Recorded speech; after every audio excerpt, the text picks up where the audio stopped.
अब लक्ष्मण ने प्रोफेसर की डायरी लिख दी, जितेंद्र जी ने एक पूरे समाज का जिसको हाशिए के भी पढ़े था वो ला दिया। ऐसे देश में जन्म हुआ है जहां एक संविधान है और जो संविधान के बाहर है वो मेरे जहन से बाहर है। आरक्षण गरीबी उन्मूलन योजना नहीं है, आरक्षण पॉवर्टी इरेडिकेशन प्रोग्राम नहीं है, आरक्षण बाबा साहब के नपे तुले शब्दों में प्रतिनिधित्व है। मोदी जी ने 10-12 वर्षों में इस देश में एक ऐसा टोटलिटेरियन ऑथोरिटेरियन फलसफा दे दिया है जहां अगर आप उनकी सोच से इत्तेफाक नहीं रखते तो सबसे माइल्ड वर्ड आपके लिए आप अर्बन नक्सल। प्रधानमंत्री जी 15 अगस्त को उस मौके पे आरएसएस की भूमिका की तारीफ कर रहे हैं। ये किताब उन वर्गीकरण को भी तोड़ेगी क्योंकि धार्मिकता और धर्मांध के बीच की जो दीवार है वो खत्म कर दी गई है। और ये सिर्फ पॉलिटिकल लीडर्स ने नहीं किया, बाजार ने उनका साथ दिया। मेरी मूल भाषा हिंदी या हिंदुस्तानी जो भी कहे, लेकिन हिंदी भाषी होने के कारण मैं मराठी से नफरत नहीं कर सकता, तमिल से नफरत नहीं कर सकता। इसलिए ये राष्ट्र एक सतत निर्माण की प्रक्रिया में है। किताब पहली बार आई तो मेरी भी पहली दरखास्त जितेंद्र से यही थी कि अलग अलग क्षेत्रों को भी हम कैसे जोड़ पाएं, क्योंकि ये महज एक किताब नहीं है, ये एक मैं कहूं तो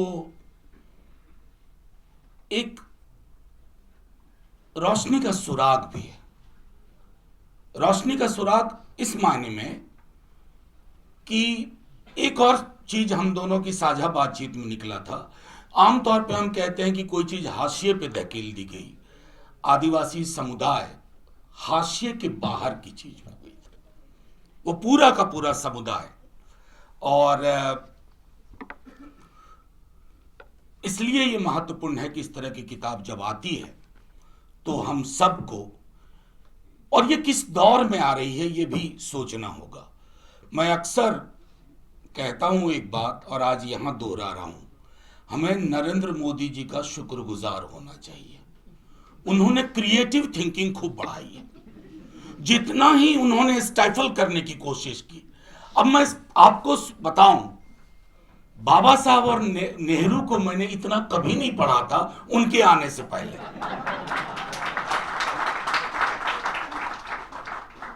हालांकि उनका इशारा और इरादा कुछ और है, लेकिन ये चीजें हो रही हैं। अब लक्ष्मण ने प्रोफेसर की डायरी लिख दी, जितेंद्र जी ने एक पूरे समाज का जिसको हाशिए के भी पढ़े था वो ला दिया। इसलिए हम लोगों को थैंक यू मोदी जी बोलना चाहिए। मैं दूसरी चीज कह रहा हूं, एक और चीज, हमारा समाज कितना बदला है। एक छोटा वाकया, सुकुमार साहब यहाँ एक हाल में मैंने राज्यसभा में प्रश्न पूछा था फैकल्टी रिक्रूटमेंट का, जिसमें भयावह थी तमाम ओबीसीज, एससीज, एसटीज इन पर्टिकुलर। सुकुमार साहब ने उस डेटा पर पूरा एक नैरेटिव, सोशियोलॉजिकल पॉलिटिकल नैरेटिव एक प्रमुख अंग्रेजी दैनिक में लिखा और मैंने उसको शेयर किया ट्विटर हैंडल पे। और मुझे जो नीचे कमोबेश, जो कल भी एक अलग नीचे कहा कि तुझे पता है तेरा जन्म कहां हुआ है।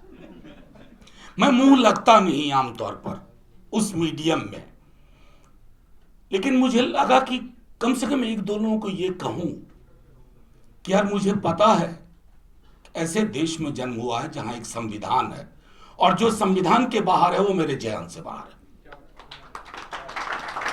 जो संविधान में है मैं उसकी बात करूंगा।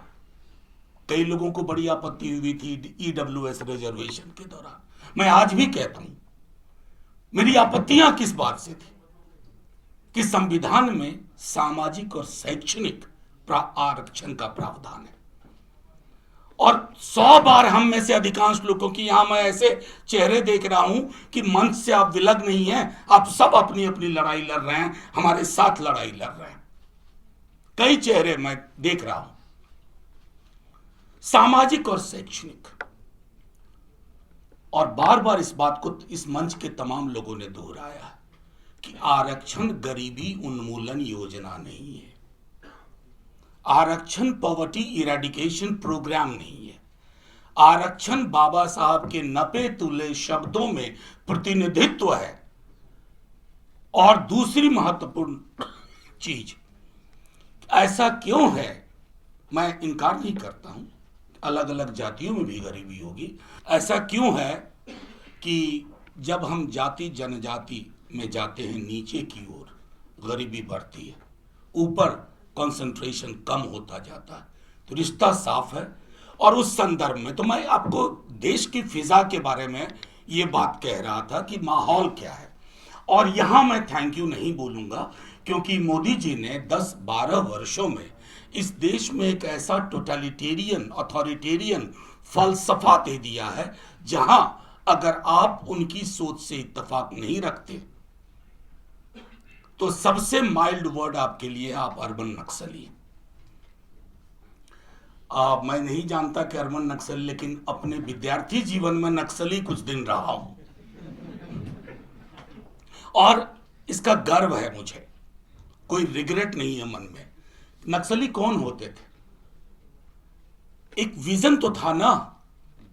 आज की एक रिपोर्ट बता रहा हूं कि नक्सल आंदोलन के खात्मे का तथाकथित छत्तीसगढ़ में और अडानी का पेनिट्रेशन बढ़ना, दोनों एक साथ हो रहा है। कुछ तो वजह होगी, कुछ तो इस रिश्ते में गहराई होगी। ये समझना हम सब लोगों को जरूरी है, सब लोगों के लिए, कि ये जो एक पूरी पॉलिटिकल इकोनॉमी है गवर्नेंस की, ये नियो लिबरल पॉलिटिकल इकोनॉमी, ये अपना जस्टिफिकेशन ब्राह्मणिक पैराडाइम में ढूंढ रही है, और वो पैराडाइम किसी के लिए भी हितकर नहीं है। आदिवासी समाज, दलित, पिछड़े और किसी भी जाति के प्रगतिशील तत्वों, वोट किसी को दीजिए, वो आपकी चॉइस है, लेकिन संविधान के अंदर उस दायरे में अगर आपकी सोच नहीं है, आप सबसे बड़े एंटी नेशनल हैं। आप दूसरों को एंटी नेशनल ना बोले, आप एंटी नेशनल है, क्योंकि मेरा देश संविधान से चलेगा, किसी संघ के विधान से नहीं चलेगा। देखिए, औपनिवेशिक इतिहास की किताब पर बहुत सारी चीजें मैंने कह दिया कि ये किताब, इसके अंग्रेजी संस्करण जब इसका आएगा तो भी मैं मौजूद रहूंगा, क्योंकि ये किताब कई भाषाओं में जानी चाहिए। और जब मैं इस बात से सहमत हूं कि ट्राइब, शेड्यूल्ड ट्राइब, अनुसूचित जनजाति या आदिवासी, ये एक होमोजीनियस कैटेगरी नहीं है, लेकिन कुछ समानताएं भी हैं, समानताएं हैं, और उन समानताओं को अंडरलाइन करना होगा। औपनिवेशिक लेखन ने बहुत नुकसान किया, लेकिन तथाकथित राष्ट्रवादी लेखन ने उससे बड़ा नुकसान कर दिया। मार्क्सिस्ट हिस्टोग्राफी, उसने भी बहुत नुकसान किया, क्योंकि पूरे तीनों में एक चीज कॉमन थी, ये मैक्रो लेवल पे चीजों को देख रहे थे। तो गांधी के आंदोलन और उसके पूरे के पूरे अम्ब्रेला में बाकी छोटी छोटी चीजें गुम हो गई। इवन सबाल्टर्न स्कूल, मैं इतिहास का नहीं हूं, थोड़ा बहुत ग्रेजुएशन में इतिहास था तो थोड़ा दखल था इतिहास में। आजकल दौर एक अलग प्रकार का चला हुआ है। एक इतिहास लेखन में एक विधा होती है काउंटर फैक्चुअल इमेजिनेशन, यानी आप कल्पना करते हो अगर सीजर रूबिकॉन क्रॉस नहीं किया होता तो इतिहास क्या होता। जैसे हमारे प्रधानमंत्री जी लाल किले से इसी बार 15 अगस्त को उन्होंने बहुत कल्पना की। अब नेहरू तो खैर क्या कहूं, मैं सदन में कई दफा बोल चुका हूं कि यार एक मंत्रालय बना लो, दिल्ली का झंझट ही खत्म, उन पे मुकदमा कर दो कि नेहरू, मतलब प्रधानमंत्री जी 15 अगस्त को उस मौके पे आरएसएस की भूमिका की तारीफ कर रहे थे। विजयादशमी में करते तो मुझे कोई दुख नहीं होता, लेकिन लाल किले की प्राचीर 15 अगस्त, और आप आरएसएस की, खुद आरएसएस के सरसंघ चालक चौंक के बैठ गए होंगे, हम कहां थे। हम तो थे ही नहीं। तो ये इसको कहते हैं काउंटर फैक्चुअल हिस्ट्री राइटिंग, और आजकल उस लेखन का दौर चल रहा है। और एक डोमिनेंट इलीट वर्ग की भी अपनी एक सोच और एक समझ होती है। अगर आप देखें आदिवासी, वैसे एक मैं छोटा वाकया देता हूं। मेरे एक मित्र हैं जेएनयू में, बटब्याल, राकेश बटब्याल। उन्होंने एक बहुत अच्छा पीस लिखा शिबू सोरेन साहब का, उनकी मृत्यु के बाद, देहावसान के बाद। पूरे 4 दिन अखबार में शिबू सोरेन को सिर्फ एक ट्राइबल लीडर, बल्कि कई लोग तो एक ट्राइब का नाम लेके लीडर बता रहे थे। मैं उस दौर में विद्यार्थी था रांची का। शिबू सोरेन की एक उंगली उठती थी, पूरा रांची, पूरा झारखंड आज का बंद हो जाता था। सिर्फ आदिवासियों के नेता नहीं थे, एक कल्पना के सृजक थे। लेकिन हां, बड़ा आसान है कैटेगरी में बांध देना। अब मुझको कमाल लगता है, आप ट्राइबल लीडर बोलते हो, बैकवर्ड लीडर बोलते हो, दलित लीडर बोलते हो, फॉरवर्ड लीडर कभी क्यों नहीं बोलते हो? अपर कास्ट लीडर क्यों नहीं बोलते हो? ये कैटेगरीज, इनके पीछे भी एक मंशा है। ये किताब उन वर्गीकरण को भी तोड़ेगी, ये मेरा भरोसा है। और मैं बार बार, लक्ष्मण बोल रहे थे, सुकुमार भाई भी बोल के गए, एप्रोप्रिएशन, इससे भी सावधान रहना है। मतलब मैं एक छोटा उदाहरण आपको दूं। जब मैं रांची में था और काफी मेरे ट्राइबल दोस्त थे, धर्मांधता इस लेवल पर नहीं देखी थी मैंने। इससे भी सावधान रहना, सिर्फ आदिवासियों को नहीं, हम सबको। क्योंकि धार्मिकता और धर्मांधता के बीच की जो दीवार है वो खत्म कर दी गई है। और ये सिर्फ पॉलिटिकल लीडर्स ने नहीं किया, बाजार ने उनका साथ दिया। तो आप कई मोर्चे पर लड़ रहे हैं, अलग अलग मोर्चे पर लड़ रहे हैं, लेकिन महत्वपूर्ण यह है, और यहां मैं इस बात से सहमत हूं, जैसे सप्तगिरी भाई कह रहे थे, थोड़ा उनसे विलग, लड़ाइयां साझेदारी की करनी होगी, सॉलिडारिटी की करनी होगी। चाहे इतिहास लेखन हो या इतिहास की किसी धारा को खारिज करना हो, ये किसी भी, वो शहरयार की एक मशहूर लाइन है, इस रात की दीवार को ढाना है जरूरी, ये काम मगर अकेले जितेंद्र मीना से नहीं होगा। सबको आना होगा, अपने अपने हिस्से की लड़ाई लड़नी होगी। और मेरा तो पूरा का पूरा फ्रेमवर्क ही बिगड़ गया, लेकिन जो भी मैं समझता हूं कि आप सबको बहुत बहुत शुभकामनाएं। जैसा मैंने आप प्रारंभ में कहा, हम सब ने, आप सबको, क्योंकि मैं देख रहा हूं चेहरे, नाम सबका नहीं ले सकता, आप सब एक मुश्किल लड़ाई लड़ रहे हैं, हम सब एक मुश्किल लड़ाई लड़ रहे हैं। और इस लड़ाई को सिर्फ पॉलिटिकल पार्टीज के भरोसे मत छोड़िए।